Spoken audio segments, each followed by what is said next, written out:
Well, at the moment, Toyota would receive a failing grade for their work thus far, and that's on several accounts. The first issue, of course, is that they haven't solved the problem.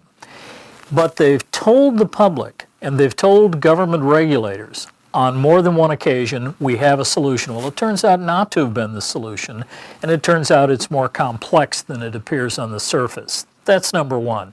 Number two, their communications have really been, frankly, awful. They've been awful for a couple of reasons.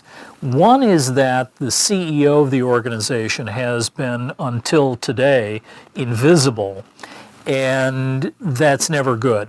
I happen to know that Akio Toyoda speaks perfect English. He has an MBA from Babson. He is perfectly comfortable in North American society, and it really ought to be him who is speaking to the public. They drew into themselves without talking externally, beyond the company, beyond Japan, to people about the problem once they knew of it.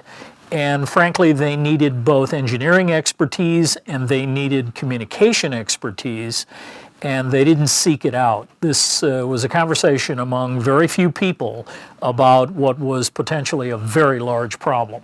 Toyota's stock price has risen nicely over the course of the last year. We'll see if they can sustain that.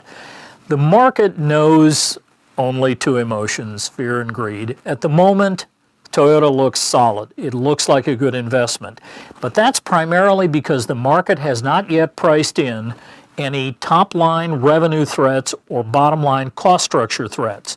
The top-line threat is if people quit walking into Toyota dealerships and quit buying the automobiles. Of course, revenues drop, profits drop accordingly. The bottom-line threat is an adjustment to their cost structure. If they have to first repair 9 million automobiles, if they then have to adjust the way they manufacture all new vehicles going forward, this may cause them a cost structure problem which will affect profitability. In a crisis, credibility is huge. It can be established only through communication. If people don't believe you, then you lose legitimacy. If you lose legitimacy, it's no longer your problem to solve. Someone else will step in and solve the problem for you.